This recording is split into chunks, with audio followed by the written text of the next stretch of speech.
Welcome back to Wisdom Online Classes. As you all know that I am your science teacher for grade 3. My dears, in our previous classes, we have discussed to characterize living and non-living things with help of some characteristic. Like living things need food and water, living things need air, living things show movement, living things respond, living things reproduce, living things grow and some other things. And next to that class, we have discussed some information about living things need air, living things need food and living things what or needs water. Today in this class, we shall just learn about the next characteristic of living organism, that is living things show movement. What is the next characteristic of living organism is living organisms or living things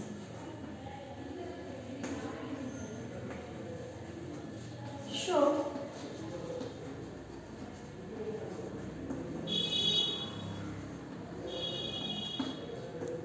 organisms show movement.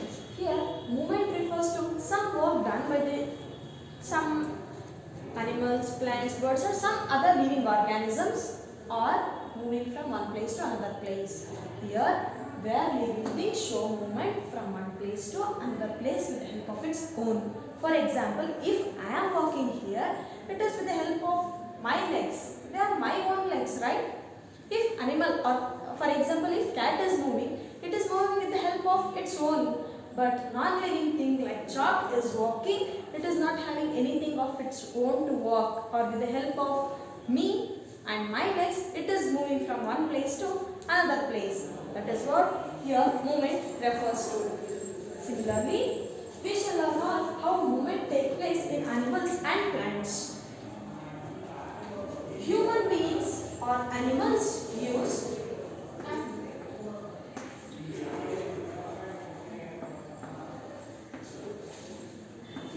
legs to move,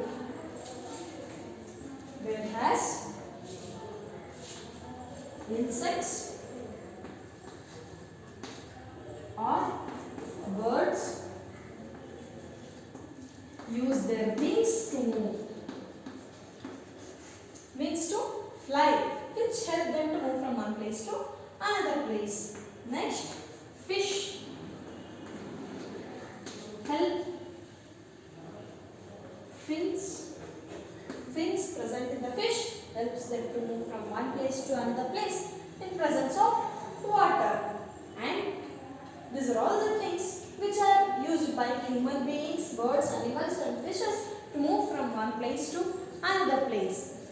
By this example, we can tell that living organisms such as animals move from one place to another place or they show some movements. Similarly, when we consider plants, plant like touch-me-not show movement. Have you ever seen touch-me-not plant? Yes, whenever you touch the touch-me-not plant, their leaves of the touch-me-not plant come closer to one another. After sometimes it relaxes itself. By this example, even we can tell that plants also show movement. By considering plants and animals, we can tell that living organisms show movement.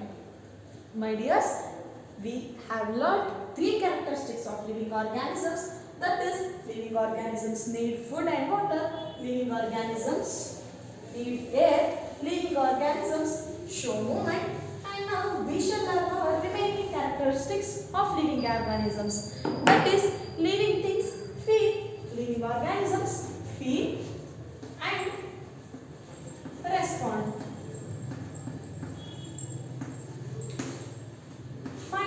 Tell me, if someone is coming to your home and knocking the door, what will you do? Yes, you feel someone is knocking the door, right? Using your ears, or what is your ear is a sense organ which is present in the all living organisms. We should even know that sense organs like skin, tongue, eyes, nose and ears are 5 sense organs which are present in all the living organisms. These are all present in all the living organisms. With the help of these, we will feel something and we will respond to the stimulus. As I told you, if someone is knocking your home home door, what will you do is you just feel the sound. Oh, someone is knocking our home door. I should open it, and you will go and open it. That is what knocking the door is. Feeling something and opening the door is response. Did you understand, my dears? By this, we can tell that living organisms respond and feel with the help of sense organs.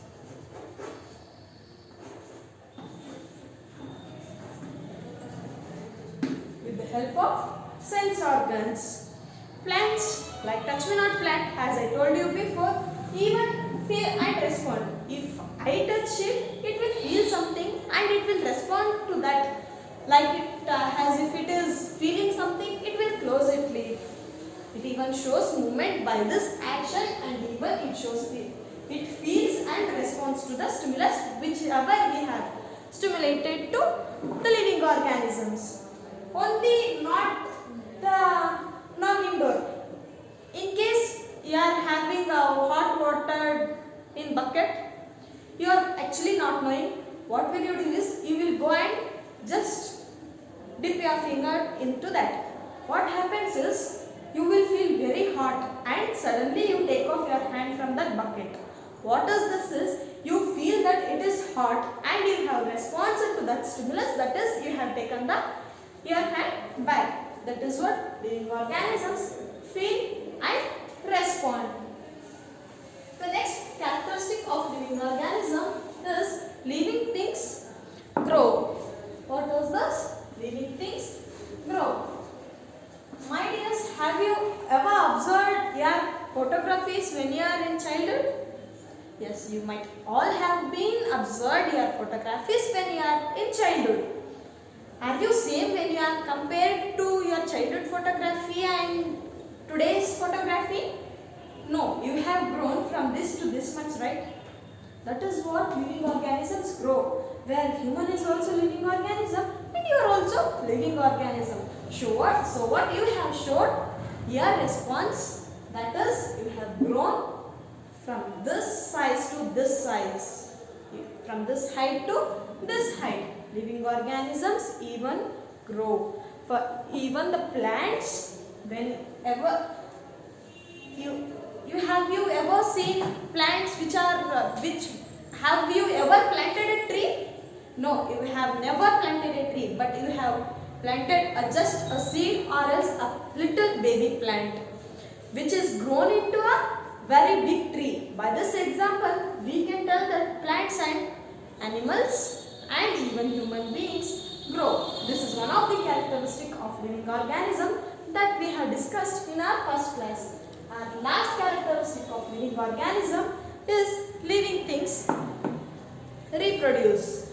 Before going to living things reproduce, we should know that every human beings get birth, they grow, they become old, and finally they will die. This is what the circle of human being is, or any living organism is. By this example, we can tell that living organisms grow. The final one is living organisms reproduce. This is the main characteristic of living organism, is to reproduce. What is reproduce? Reproduction is a process to find its younger one, or to give birth to its younger one which are similar to them. That is what the reproduction means, where reproduction is a very important characteristic of living organisms, where the non-living things cannot reproduce and they are not living organisms. So what we have told.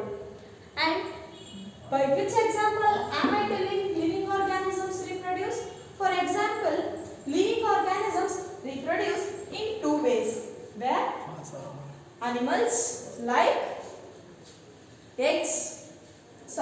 hens and some snakes will give birth to their young ones, and whereas young hens give egg which later on gets into a birth of new organism.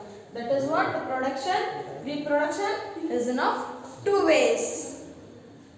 My dears, we have learnt the reproduction characteristic of living organisms, like living things reproduce, living things show movement, living things respond, living things need food and water, living things need air. That are all the characteristics what we have learnt in our these classes.